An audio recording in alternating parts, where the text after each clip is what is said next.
transition chord. So you have. Now that bridge chord is the one I was talking about, that you can go a lot of different directions, like whatever you feel, just about will work. That would work wonderful if you were doing like on a Hammond organ or something like that, but a lot of us are playing keyboards, and so I'm going to try and keep it a little bit simple. At any rate, first chord that I did of that trio would be your A flat in your left hand. So this is the chord I'm going for. Okay, A flat in your left hand, then an E flat, G flat, B.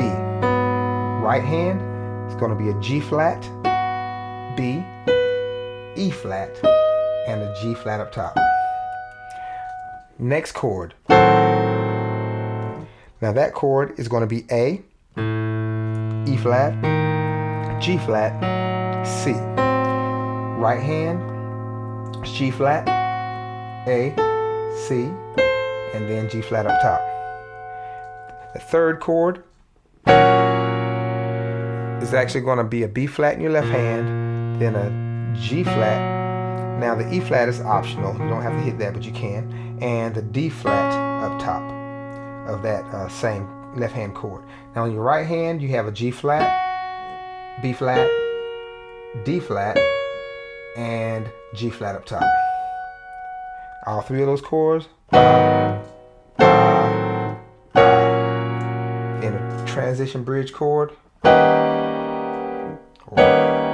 So with that chord you have an E flat in your left hand, then a G, B flat, and D flat. Your right hand you have G, B, D flat, E flat, and G flat. So you got. Okay, now there were a few little fillers that I did in that was just based upon my personal taste, like I said. One of them.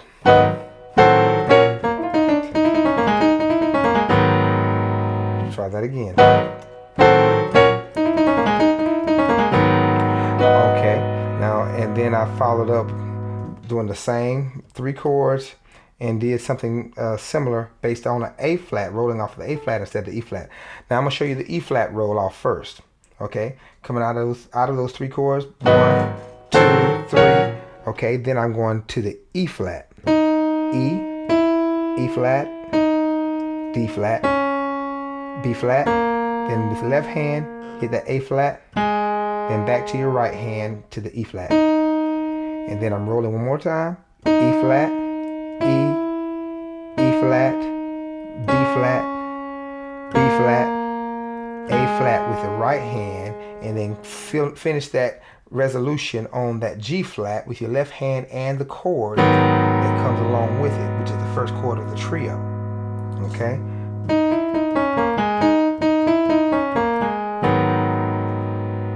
Okay? Now, doing the same thing off the A flat, ba, ba, ba. We have. So that's going to be A flat, A flat, G flat, E flat, D flat, then A flat. Actually, you would have done that D flat with your left hand. Yep, then back up to that A flat, then to the A flat, G flat, E flat, D flat with your right hand that time, and then drop it on that B with the left hand chord, the first one of the trio.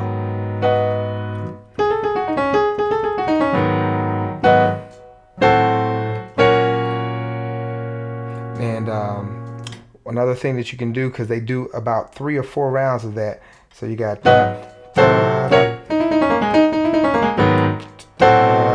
it's like I might miss that first chord with my right hand, but I jump in on the second chord.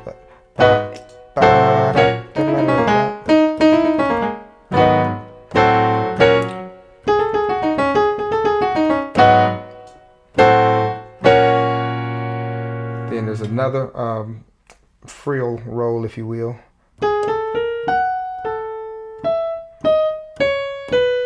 So I'm going, that's going to be a A flat, A, I'm rolling off of with my thumb, then the B flat,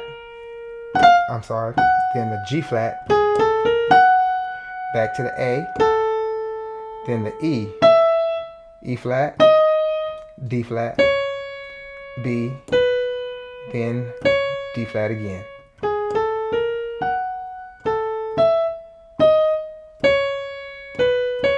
Back to your chord. That's the fourth time that you'll be doing that trio. So you got the first time, then the second time, then the third time here, then the fourth time. That's where that roll comes in.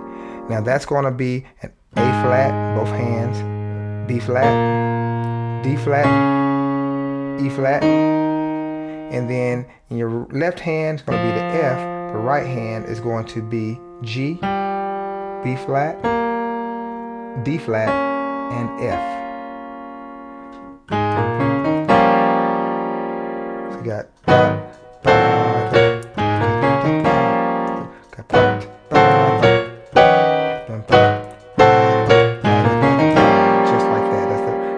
that you want to stick with. Now, moving on to the next segment or next section of the song, they had parts where they were just doing running basses, what have you, as you might be doing if you're a soul musician, let's say on the keyboard or what have you. But they had a chord that was going back and forth between the F sharp minor or G flat minor and then the E flat major that it was going off of. So I'm going pop, pop, pop, pop, pop, pop, pop, pop, something like that. So that first chord is going to be a G flat, A, D flat, and then a G flat. So you're running with that. Now going back down to the E chord, because that's your second chord. E, A flat, B, then E. So, and together you'd be walking the standard bass line, which might be G flat, B flat, B, C, E flat, D flat, E flat, E, F, G flat. So you'd have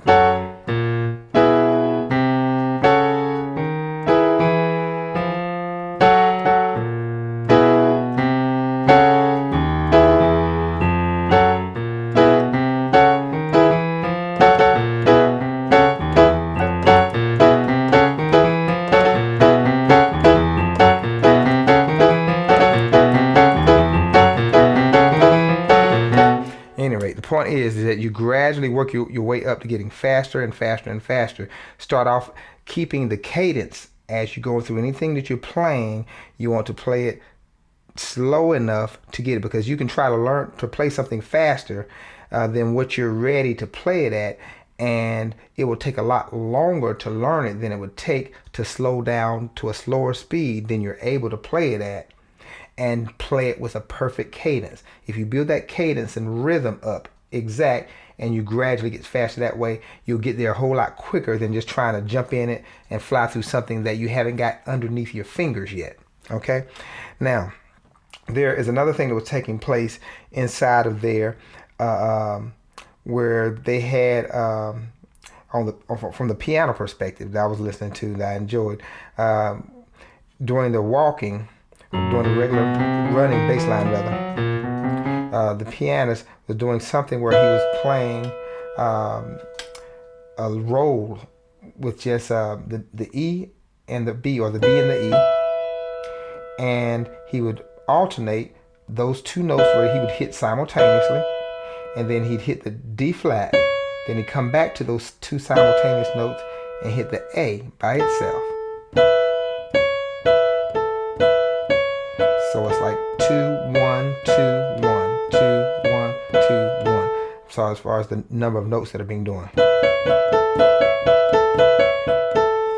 and then they'd be running. Now, like they might be doing.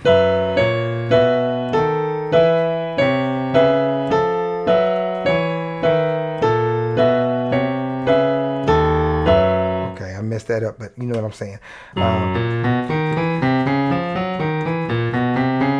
Bass man did something like that. I love bass lines, and that was just something that I heard him do that was really nice.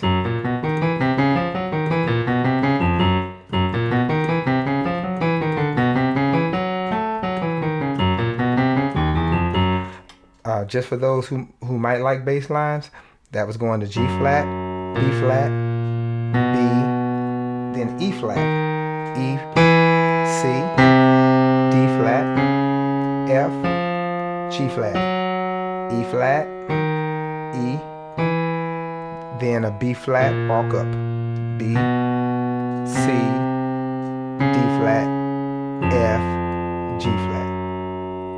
Anyway, they were laying that on top of it and doing those together.